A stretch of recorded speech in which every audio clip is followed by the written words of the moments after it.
हाँ दोस्तों, नमस्कार। जिसकी जितनी संख्या भारी, उसकी उतनी हिस्सेदारी। बोर्ड से लेंगे सीएम पीएम, आरक्षण से लेंगे एसपीडीएम।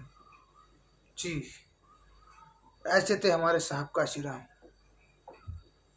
इस देश के 85% लोगों को, इस देश के 85% बहुजन समाज लोगों को इस देश का हुक्मरान बनाना चाहते थे हमारे साहब काशीराम।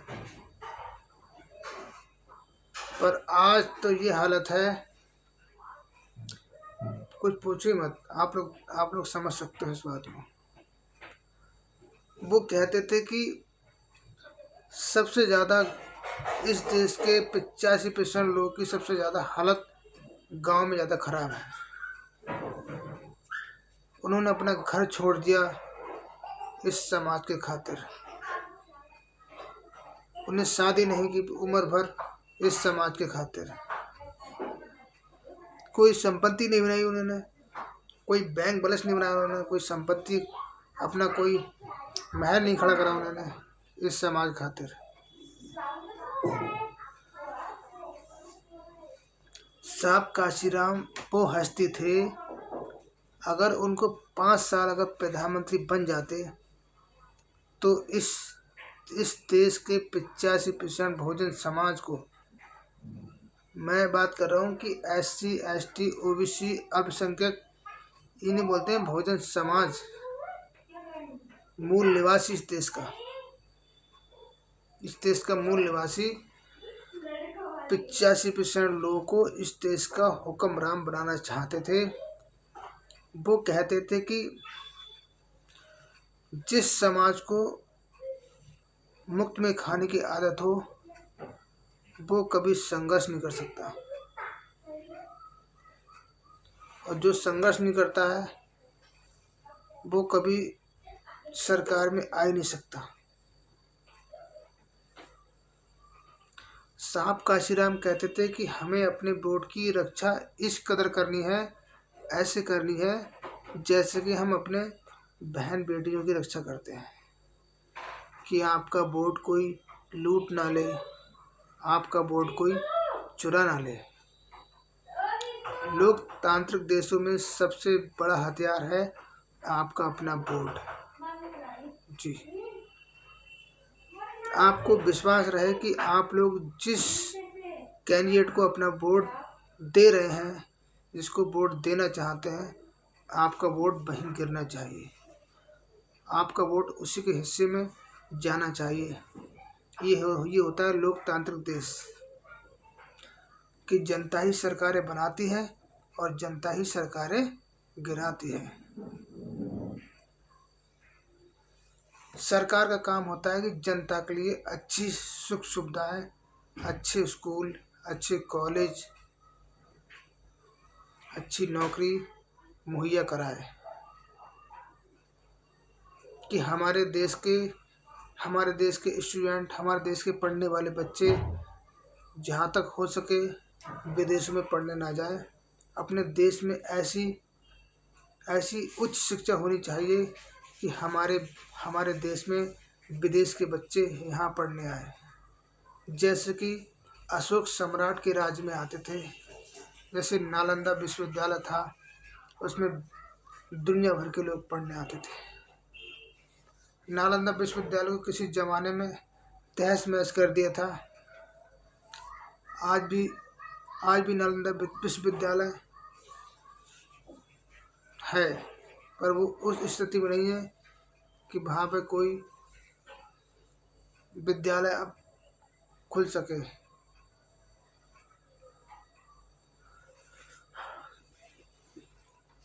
बाबा साहब को एक बार पढ़ा था साहब काशीराम ने, और एक बार पढ़कर ही एक किताब को उनकी पढ़कर ही वो अपने घर बार सब कुछ त्याग दिया।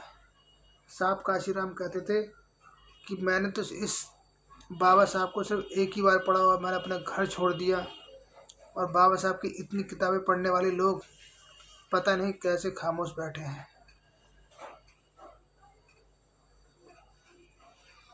अमेरिका के राष्ट्रपति कहते हैं कि बाबा साहब उगता हुआ सूरज है। अगर दुनिया भर में सबसे ज़्यादा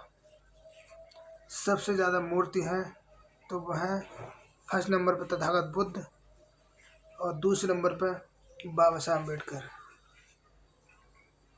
अगर दुनिया भर में अगर सबसे ज़्यादा मूर्ति किसी की टूटती है तो वो टूटती है बाबा साहब की। और बाबा साहब की मूर्ति मूर्ख लोग तोड़ते हैं, जो उनके विचारों को उनको जानते नहीं, उनको समझा नहीं, उनको कभी पढ़ा नहीं। जो मूर्ख लोग होते हैं वही उनकी मूर्ति तोड़ते हैं। जो बाबा साहब को जिसने पढ़ लिया वो बाबा साहब की मूर्ति क्या उनकी पूजा करने लगेगा। उन्होंने इस देश का संविधान इतना मजबूत संविधान बनाया है, इतना अच्छा संविधान बनाया है कि हर इंसान अपने मन का राजा है।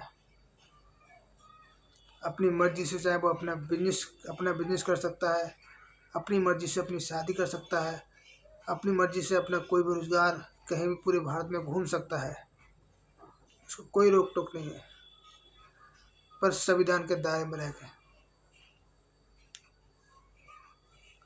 कोई गलत काम ना करे, कोई चोरी ना करे, कोई लूटपाट ना करे। संविधान की जो दायरा है उसमें रहकर हर इंसान आज़ाद है, अपनी मर्जी का मालिक है।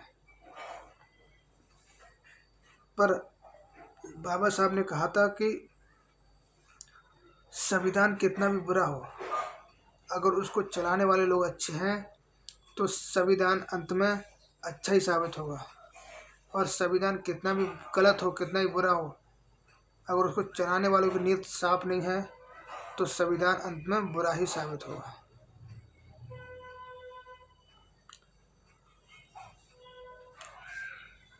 अशोक सम्राट कहते हैं कि जिस देश का राजा अनपढ़ होता है तो सबसे पहले वहाँ विद्यालय तबाह किए जाते हैं।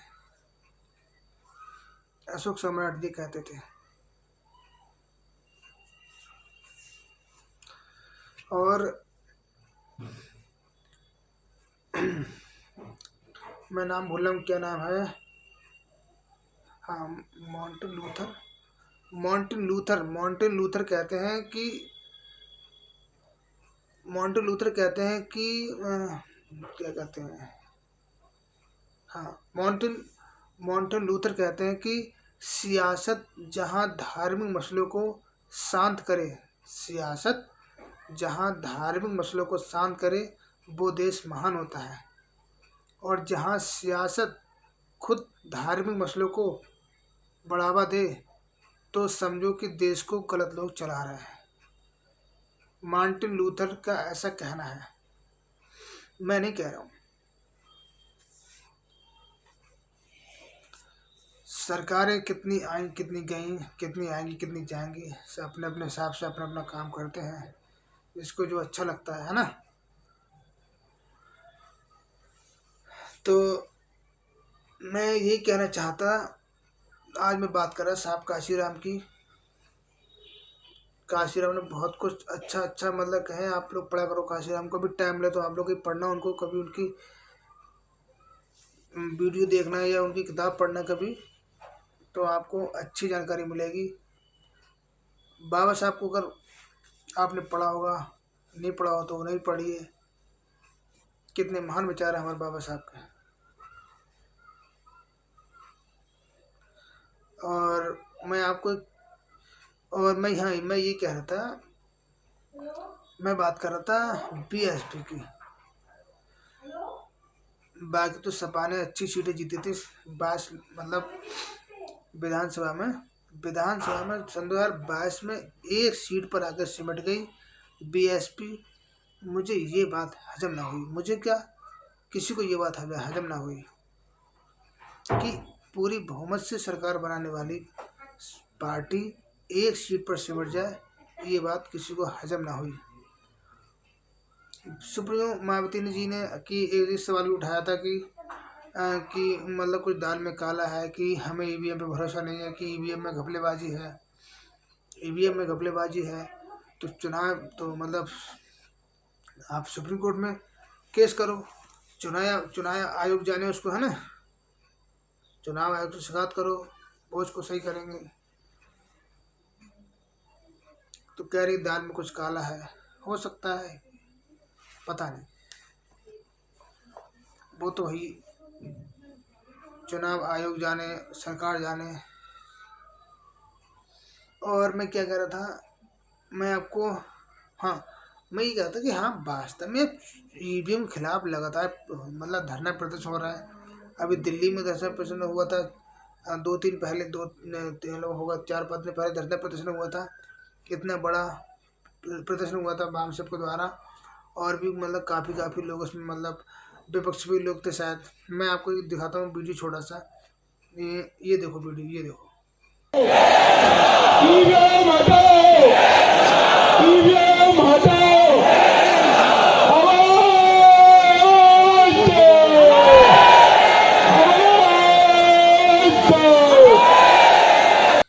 तो देखा ही आपने वीडियो, कितना बड़ा प्रदर्शन हो रहा।